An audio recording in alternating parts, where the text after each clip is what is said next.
Deus tem sido muito bom com a gente, fala a verdade. Muito bom mesmo. Queria chamar o William. Vem cá, William, um pouquinho só, vai. Peguei você de repente, mas o William está vivendo uma nova fase, eu só queria que ele contasse 5 minutos. É pregador, então gosta de um púlpito. Se vê uma caixa de fósforo, vira púlpito, né? Então, mas compartilha com a gente um pouco dessa nova experiência que você está tendo aí. Deus abençoe. Boa noite a todos. A paz do nosso Senhor Jesus Cristo. Bom, como o pastor falou, eu não posso me estender muito, porque eu também já estou sedento pela palavra, né? Mas eu estou como treinador agora do Sub-20 da Portuguesa Santista, né? Graças a Deus recebi essa oportunidade e estamos lá, fazendo esse trabalho com os meninos de 18, 19 e 20 anos. Confesso para os irmãos que não foi fácil, até comentei com o Marcos um dia que está sentado ali. Ele até brincou comigo e falou assim, Deus vai te honrar, Deus vai te dar a oportunidade de você fazer um bom time. Né? Porque eu estava... Às vezes a gente chora as pitangas, né? Pô, mas eu não tenho isso, não tenho aquilo lá, está essa dificuldade. Ele, não, mas Deus vai honrar e as coisas vão acontecer. E para honra e glória do nome do Senhor Jesus, nós tivemos 2 jogos agora. O primeiro jogo caiu uma baita de uma chuva. Irmãos, vou resumir rapidinho. Nós não temos uma preparação adequada lá com os meninos, né? Por causa da dificuldade financeira. Então a gente tem que se virar com aquilo que a gente tem. Eu acho que, aí eu falei para eles, nós temos que achar soluções e não reclamar, né? Então, nós fomos para o primeiro jogo, o campo estava bem encharcado, nós saímos perdendo de 1-0. E eu lembro que eu encostei minha cabeça no ferro do banco. E encostei e fechei os meus olhos, o jogo estava rolando, e eu falei assim, Senhor, a minha estreia, estou perdendo de 1-0, está um jogo muito difícil. Me dê graças e me dê sabedoria para tomar as decisões corretas. E ali, no final do jogo, nós conseguimos empatar e depois virar o jogo. Né? E para mim foi um alívio, porque você estrear, né? As pessoas estão com aquela expectativa em cima de você. E agora nós fomos para o segundo jogo, que é um jogo muito difícil, com os adversários que a gente entende que vai brigar lá em cima na tabela, tem toda uma estrutura, os meninos chegando de ônibus 2 andares, a gente chegando no ônibus bem humilde lá, mas glória a Deus, nós começamos perdendo de 2-0 o jogo.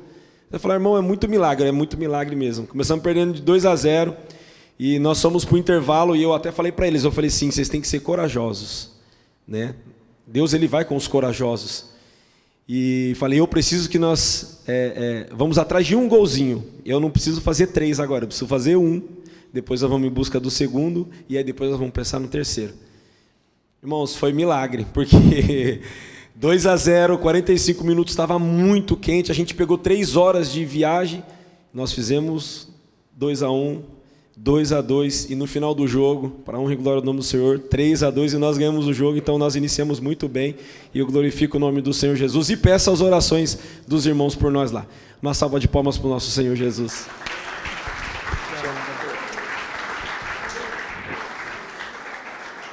Glória a Deus. O que para alguns é esporte, para outros é trabalho, não é?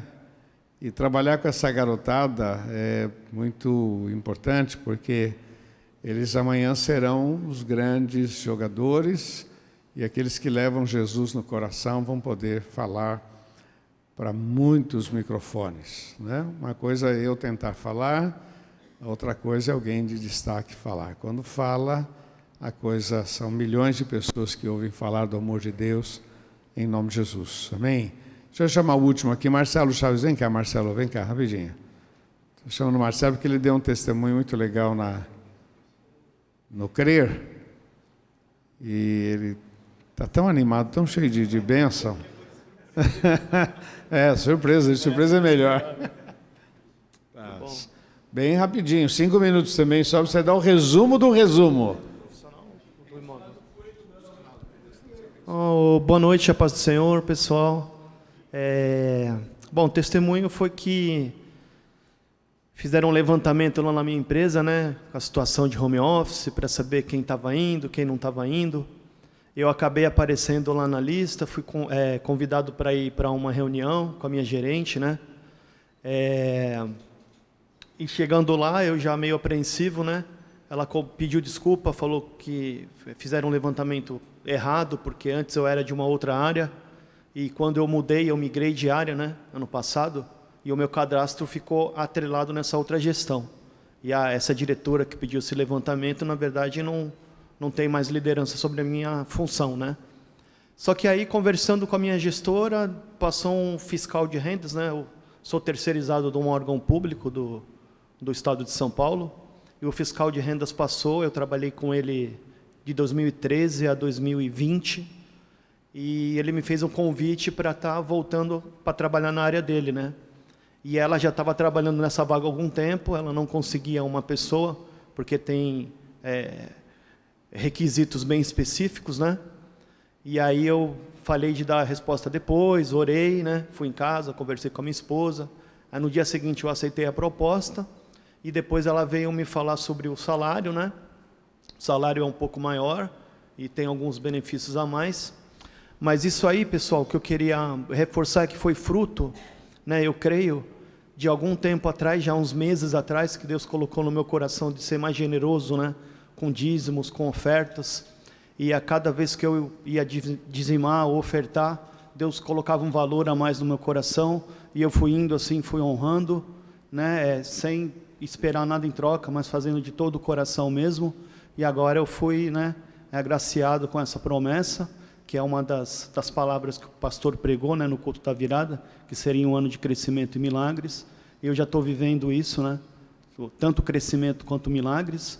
Milagres é numa outra área, outro dia eu conto testemunho, mas o crescimento profissional assim é bem expressivo agora, né, na minha carreira, de função, de responsabilidade, é um cargo de liderança, e para mim são novos conhecimentos que estão se abrindo, né. Nunca pensei em trabalhar nessa área que eu vou trabalhar agora. Vou ter que estudar mais um pouquinho, fazer mais umas provas aí de certificação, mas eu agradeço ao Senhor e louvo a Deus, né, pela fidelidade e por esse carinho com a minha vida. Amém.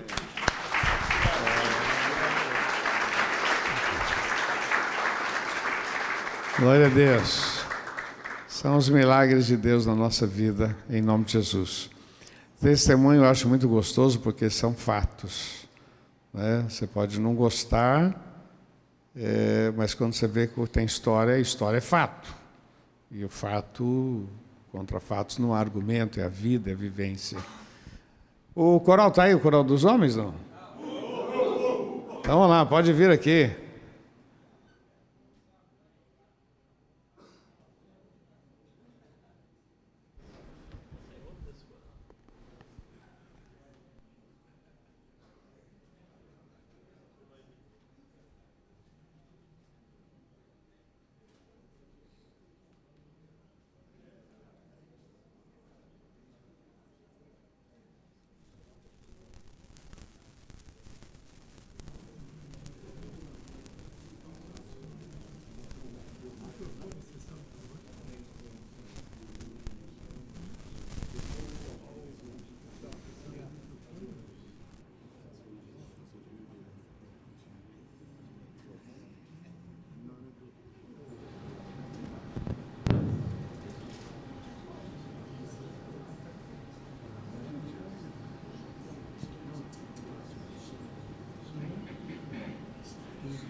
Glória a Deus. Obrigado. Obrigado. Deus abençoe. Glória a Deus. Obrigado, viu? Vocês são uma bênção. Você foi abençoado? Abra sua Bíblia, por favor, no livro de Marcos, capítulo 10.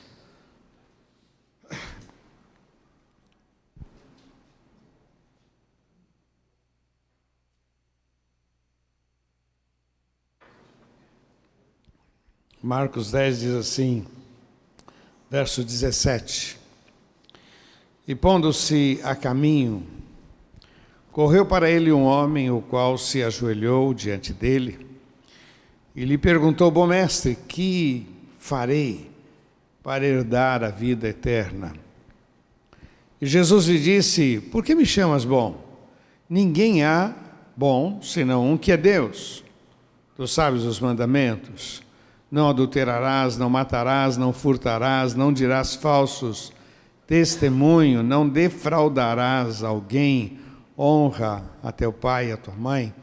Alguns especialistas dizem que provavelmente esses itens aqui eram o que o camarada estava pisando na bola e o Senhor cita. Isso é especulação, a gente não sabe, Jesus não falou nada então, mas é uma especulação. Quando ele diz: não adulterarás, não matarás, não furtarás, não dirás falsos testemunhos, não defraudarás alguém, honra o teu pai e tua mãe. E ele responde, ele porém respondendo lhe disse: Mestre, tudo isso guardei desde a minha mocidade. É o que ele falou. E Jesus, olhando para ele, o amou e lhe disse: falta-te uma coisa, está faltando uma coisa, falta-te uma coisa. Vai, vende tudo quanto tens, dá aos pobres, e terás um tesouro no céu, e vem e segue-me. Falta-te uma coisa, ser um homem de ação. Falta-te uma coisa, ação. Você pode conhecer, está faltando uma ação. Mas ele, pesaroso desta palavra, retirou-se triste, porque possuía muitas propriedades. Então Jesus, olhando em redor, disse aos seus discípulos: quão dificilmente entrarão no reino de Deus os que têm riquezas. E os discípulos se admiraram dessas suas palavras, mas Jesus, tornando a falar, disse-lhes: filhos, deixa eu melhorar aqui a minha frase, quão difícil é para os que confiam nas riquezas entrar no reino de Deus. O verso 23 é: quão difícil é quem tem riqueza entrar no reino dos céus. Os discípulos não estão entendendo. Deixa eu melhorar a frase. Quão difícil é para os que confiam nas riquezas entrar no reino dos céus. É mais fácil passar um camelo pelo fundo de uma agulha, que é um local de entrada nas portas, chamada agulha, do que entrar no reino de Deus. E eles se admiravam ainda mais, dizendo entre si: bom, então quem poderá salvar-se? Eu acho legal essa expressão, salvar-se, como se eu pudesse me salvar. Quem poderá salvar-se? Jesus, porém, olhando para eles, e disse: para os homens é impossível, mas não para Deus, porque para Deus todas as coisas são possíveis. Vamos falar juntos? Porque para Deus todas as coisas são. E Pedro começou a dizer-lhe: eis que nós tudo deixamos e te seguimos. E Jesus respondendo disse: em verdade vos digo que ninguém há que tenha deixado casa, irmãos, irmãs, pai, mãe, mulher, filhos e campos por amor de mim e do meu evangelho. E a gente tem que entender que deixar não é abandonar, mas é colocar o Senhor em primeiro lugar na sua vida, que não receba 100 vezes tanto, já neste tempo, em casas, irmãos, irmãs, mães, filhos, campos, com perseguições, é evidente, com muita luta. E no século futuro a vida eterna. Ninguém há. Às vezes a gente começa a viver milagres, as pessoas não entendem por que a gente vive esses milagres. É por causa desse... Esse verso está explicando. Quando a gente toma uma decisão e o Senhor é realmente a nossa coluna, a nossa vida, as coisas acontecem naturalmente na nossa vida. Não é uma coisa que a gente força. É a palavra de Deus se cumprindo sobre nós. Que não receba 100 vezes tanto, já neste tempo, aqui em casas, irmãos, irmãs, mães, filhos, campos, com perseguições, e no século futuro, a vida eterna. Vamos orar? Senhor, nós te louvamos e te agradecemos por esse momento, pela tua palavra, Senhor. Aqui estão homens em ação, homens que tomaram a atitude de vir, homens que querem a tua palavra, homens que não estão conformados, mas querem mais de ti. Senhor, usa a minha vida, eu quero ser um canal de bênção para cada um deles, em nome de Jesus. Meus lábios, minha mente, Senhor, usa-me, ó Pai, eu preciso de ti, em nome de Jesus. Amém, Senhor, amém. Queridos, uma das coisas que tem vindo ao meu coração é sobre ocupar o nosso lugar como homem, de fato, de liderança. Você sabe que existe hoje muitos líderes e pouca liderança. Tem muita gente sendo líder, mas liderando muito pouco, muito pouco. E é interessante que Jesus chama os seus discípulos para andar mais perto dele. Veja bem, meu irmão, quando a nossa liderança não é uma liderança eficaz, produz confusão, problemas. Eu e você fomos chamados para sermos líderes. Somos chamados de cabeça, diz a palavra de Deus. E a gente precisa buscar da parte de Deus isso para que os nossos não se percam. A gente precisa pedir a Deus, Deus, eu não quero perder. É como eu sempre orei a Deus, Deus, eu não quero ganhar filho dos outros e perder os meus filhos.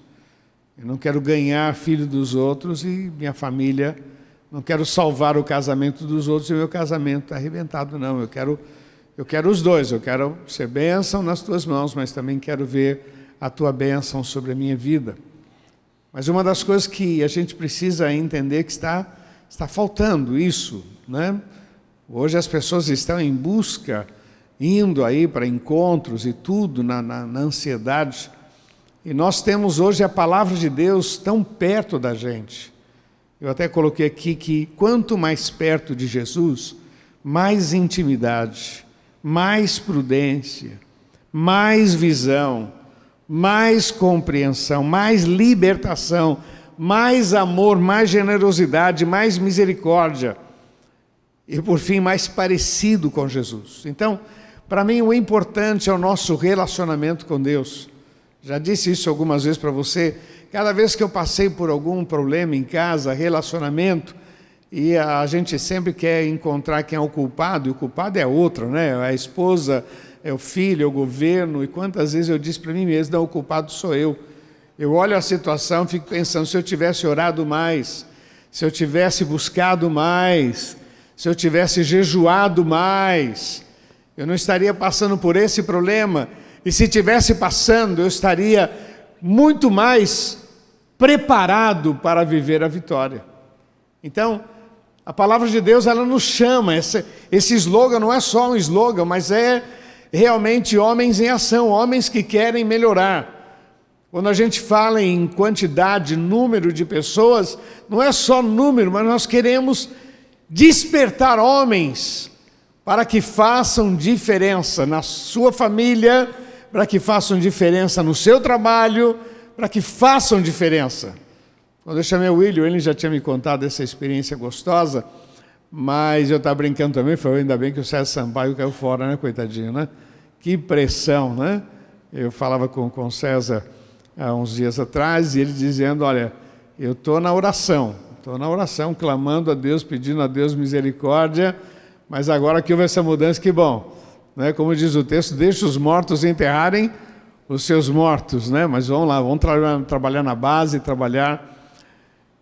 fazer diferença, esse é o grande objetivo. E Jesus nos apresenta aqui uma história muito legal, porque as histórias bíblicas são para despertar em nós. E uma das coisas que o Senhor chama aqui a atenção dos seus discípulos foi sobre a importância de crer no impossível. Meu irmão, você não foi salvo e você não é um homem de Deus para crer naquilo que é possível. O possível todo mundo tem fazendo, você não precisa nem crer, é possível. Mas nós em Cristo Jesus somos chamados para crer no impossível. Bom, é impossível a restauração. Você já viu isso? Pessoas que você fala, não, esse camarada não tem jeito não, sabe? Pela atitude, comportamento, de repente alguém fala de Jesus, camarada aceita Jesus, muda de vida, é transformado pelo poder de Deus. Isso é o impossível.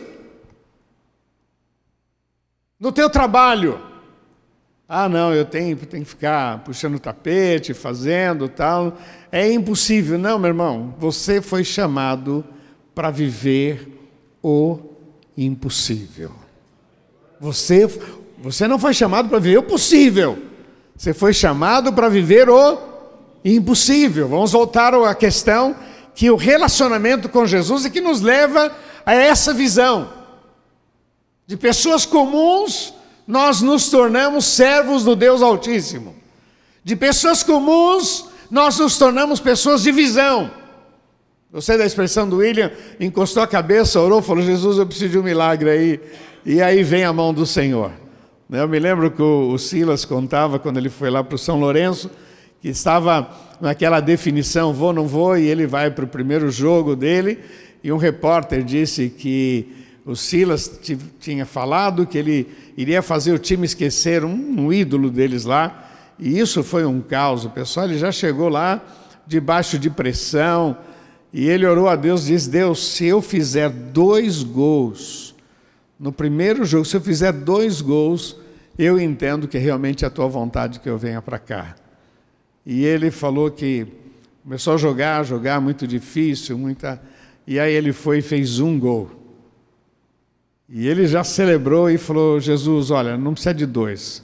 1 está de bom, porque foi difícil fazer aquilo lá. E ele contando que num determinado momento ele está lá jogando, vai, está sozinho ele, o goleiro, então ele chuta, ele disse que não sabe de onde apareceu um zagueiro e tirou a bola, e ele caiu no chão e Deus falou para ele, se você pedisse 2 eu te daria. Meu irmão, você não foi salvo para viver o possível, mas você foi salvo para viver o impossível. Vamos falar juntos? Salvos para viver o impossível. Mais uma vez, salvos para viver o impossível. Nós somos salvos para isso.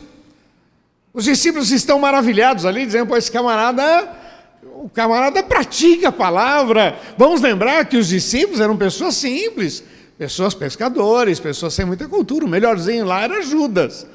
Mateus, que era cobrador de impostos, o mais erudito ali era Judas. Então, aparece um camarada falando, bom mestre, o que eu faço? Os discípulos vendo aquilo, maravilhados, com aquele moço.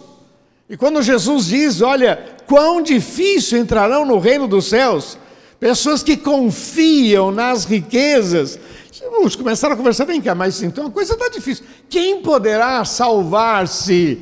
Aí Jesus responde, olha, vocês não foram salvos para viver o possível. Vocês foram salvos para viver o impossível. Vocês foram salvos para andar sobre as águas. Vocês foram salvos para alimentar a multidão. Vocês foram salvos para ser instrumento, para brilhar, para refletir a glória de Deus. Meu irmão, eu quero pegar isso para mim e para você. Nós fomos salvos para viver o impossível em nome de Jesus. Por isso que nós estamos aqui, para isso. Pode aplaudir o Senhor, pode aplaudir.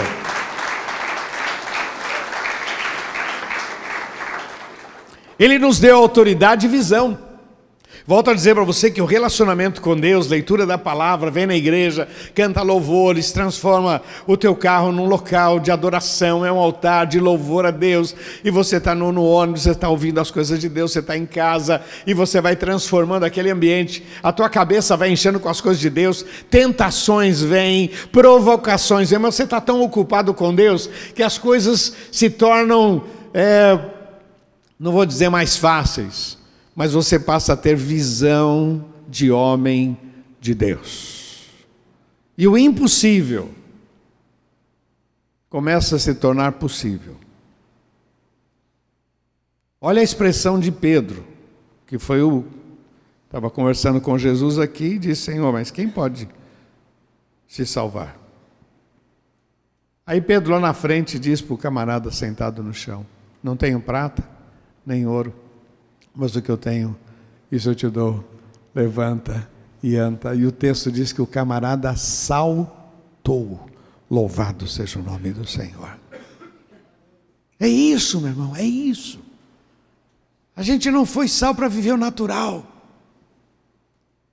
A gente tem essas histórias bíblicas nos induzindo, nos levando, nos desafiando. A gente olha para Abraão, a gente olha para Davi, a gente olha para Daniel, a gente olha para os amigos dele, a gente olha para algumas mulheres também na Bíblia, pessoas que viveram o impossível, viveram o sobrenatural. Olha, diga para quem está do seu lado: isso é para você também, meu filho, isso é para você também. Jesus está dizendo: olha, você tem que crer no impossível.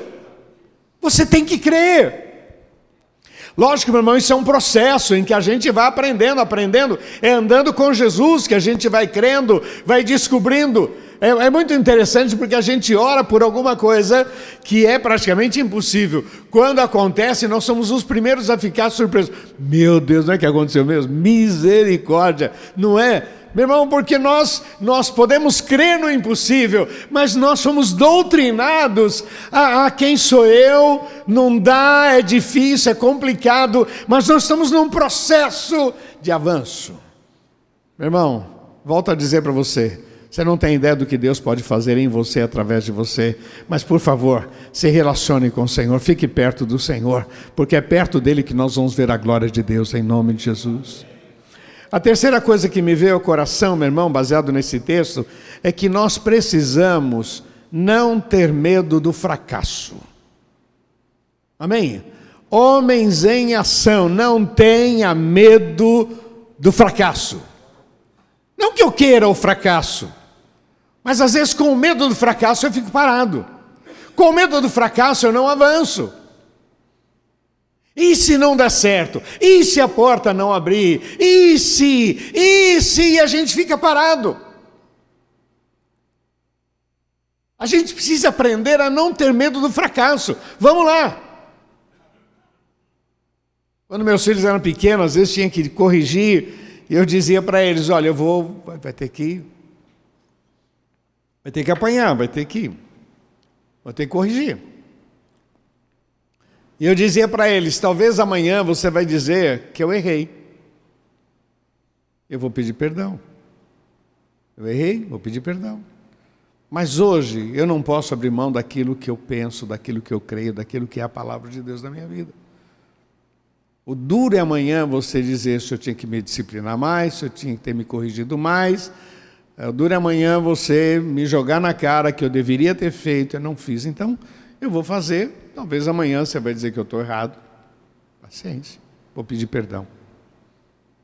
E eu sempre comento com Moisés, houve um dia que eu tive que dar uma disciplina nele, e eu sabia que ele era inocente, mas infelizmente ele acabou desobedecendo a uma situação. Você teve que disciplinar, e anos depois ele falou: pai, aquele dia lá, o senhor sabia? Eu falei: eu sabia, mas eu te falei para você não fazer, você foi. Sabia que você era inocente, você... Infelizmente. Então eu peço perdão. Peço perdão. Mas valeu. Olha, você está aí, um homem de Deus. Graças a Deus. Uma das coisas que a gente precisa aprender é a ter coragem para fracassar. Pode dar errado. Olha o que os discípulos disseram: mas Senhor, nós deixamos tudo. verso 28. Nós deixamos tudo. Irmão, que tiro no escuro, hein? Nós deixamos tudo. Nós deixamos tudo.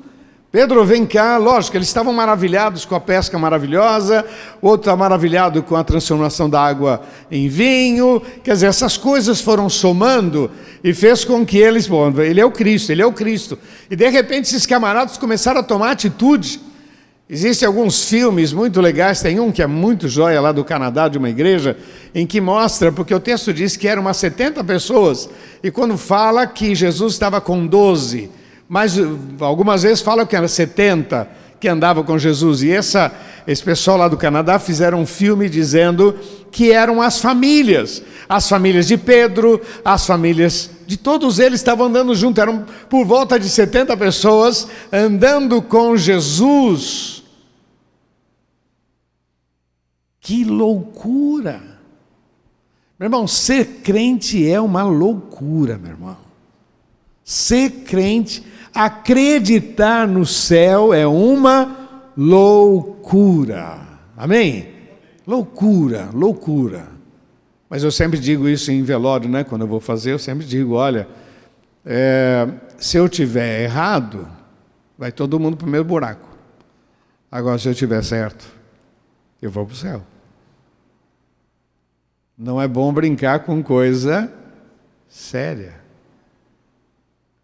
Uma das coisas que o crente precisa aprender é não ter medo de avançar, de crer. Tudo que a gente faz tem que estar embasado na palavra. Está embasado? Meu irmão, não tenha medo, vai ser maluco. Andar em volta de Jericó, gritar e vai cair, isso é maluco. Isso é coisa de doido. Não, mas levantar a vara e pôr na água, e a água vai, o mar vai se abrir, isso é loucura. Mas você tem que perder o medo. Você vai dar dízimo. Você perdeu o medo. Se eu estiver errado, estou tentando fazer, estou avançando. Meu irmão, nunca esqueça que Deus é fiador da sua palavra, da palavra dele. E o que a gente faz, e o que a gente vive, é baseado nesta palavra. Tem algumas frases que eu gosto muito, né? Que a vitória pertence ao que persevera, a vitória pertence ao que não para diante dos obstáculos, a vitória pertence àquele que tem aliança com Deus. Por isso que a gente ora, por isso que a gente lê a Bíblia, por isso que a gente vem na igreja. Parece loucura. O apóstolo Paulo até escreve sobre isso, dizendo, olha, para os que perecem isso é loucura, mas para nós é o poder de Deus na nossa vida. Homens em ação, que não tem medo de enfrentar. Essa última experiência do geladinho, né? Geladinho gourmet lá, alugar aquele local lá, até eu estava com medo, viu, irmão? Que loucura, que loucura. Eu acho interessante, vou contar a bênção deles, né? Mas eles estavam no endereço, e de repente começou a dar tudo errado, a prefeitura, tal. Eles quase que foram empurrados para fora, né? Empurrados para fora. E aí Deus preparou um local, que até então era loucura. Aluguel, tamanho, mas avançaram. Você não pode ter medo de fracassar, você não pode ter medo de errar. E hoje está lá, está na graça, né? Está na graça. É muito milagre, hein? Muito milagre. Minha mãe dizia, você consegue ficar rico vendendo botão? E a gente diria, não, vender botão. Minha mãe dizia, mas tem indústria de botão. Você consegue prosperar com geladinho? Pois, meu irmão, dá uma olhadinha lá depois vai lá no geladinho, é bom, né? Fique em pé para o pessoal saber que estou falando com você, o pessoal saber, ó, aqui, geladinho é a mulher dele, viu? Ela que é, mas está aqui o nosso querido Renan, que Deus abençoe. Uma das coisas que a palavra de Deus nos incentiva a gente a avançar e não ter medo de fracassar, não ter medo. Não ter medo. Pedro diz, nós deixamos tudo. Tá bom. O que é impossível para você é possível para Deus. E a última questão é focar tudo em Jesus. Porque o verso 29 diz assim, e Jesus respondendo, em verdade vos digo que ninguém há que tenha deixado tudo, casa, irmão, né, por amor de mim, do meu evangelho, que não receba 100 vezes tanto. Ele diz, olha, o foco sou eu, não tira os olhos de mim. Foco sou eu. Então, o que somos? Olha, meu, eu gostaria que muitos tivessem ouvido esta palavra, mas você está aqui. Receba esta palavra. O foco é Jesus, o foco é Jesus, o foco é Jesus. O foco é Jesus. Pode parecer loucura, mas o foco é Jesus e a nossa vitória vem dele, para que o nome dele seja exaltado sobre nós. Quero terminar falando sobre 3 tipos de homens que esse texto nos apresenta. Primeiro, o que sabe tudo e não sabe nada. O camarada sabia de tudo, conheço a Bíblia, conheço tudo, não sabe nada. Tem muita gente que sabe tudo e não sabe nada, sabe tudo. Sabe tudo, nem precisa, eu não preciso de reunião de casais, meu casamento está bom, eu não preciso de retiro de homens, minha vida está boa, sabe tudo. Mas virão os dias maus. Não é praga, não está na Bíblia. Estou rogando praga, não. A palavra de Deus diz que virão os dias maus. Então, o que nós fazemos? Manutenção da nossa fé. É que nem o conhecimento, né? Você pode saber muita coisa, mas não custa nada fazer uma MBA, fazer uma pós-graduação, não custa nada estudar alguma coisa, ver o mercado como é que está, não custa nada. Sabe tudo, mas a gente precisa saber que as coisas estão evoluindo.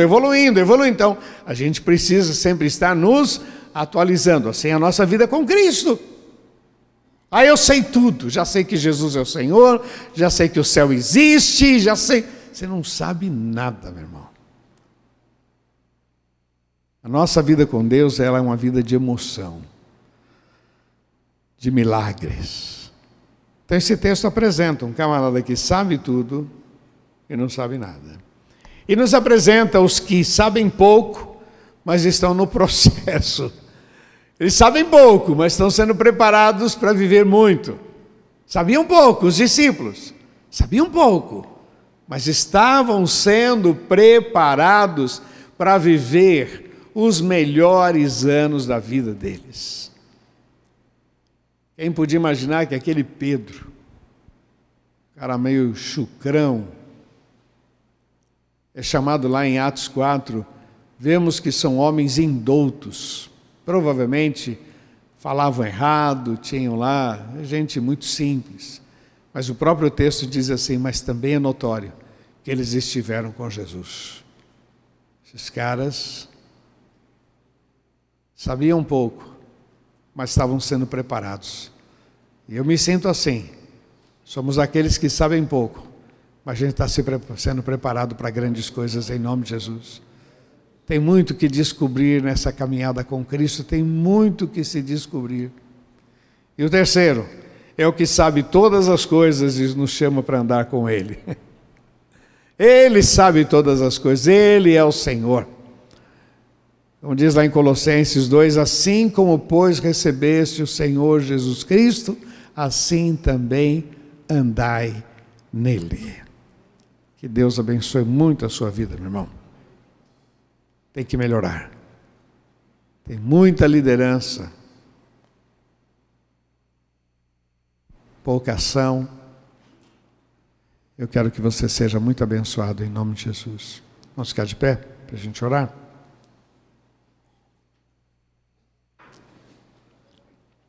Precisamos ocupar nosso lugar, precisamos crer no impossível, precisamos perder o medo do fracasso, precisamos focar tudo no Senhor Jesus. 3 tipos de homens: o que sabe tudo e não sabe nada, os que não sabem, os que sabem pouco, mas estão num processo aprendendo, e o que sabe todas as coisas e nos chamou para andar com Ele, em nome de Jesus. Amém? Vamos orar.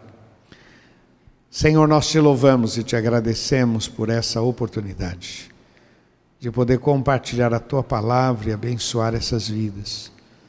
Aqui estão homens em ação, homens que estão, ó Pai, avançando, homens que querem o melhor para a sua família, homens que querem o melhor para os seus filhos, homens que querem avançar na sua vida profissional, homens que querem refletir a tua glória, homens em ação. Senhor, põe as tuas mãos sobre estas vidas, cubra com teu sangue, Senhor, e abençoa, Senhor. Abençoa que a tua palavra possa enriquecer os corações. Nós te louvamos, ó Pai, e cremos no teu poder, na tua graça e na tua misericórdia, em nome de Jesus. Repete uma oração comigo, diga: Senhor Jesus, eu creio na tua palavra e eu quero ocupar o meu lugar como homem de Deus, homem em ação, servindo ao Senhor, honrando o teu nome. Eu preciso de ti, em nome de Jesus. Vamos aplaudir nosso Deus, vamos. Aleluia. Recebemos a tua palavra, Senhor, em nome de Jesus. Aleluia.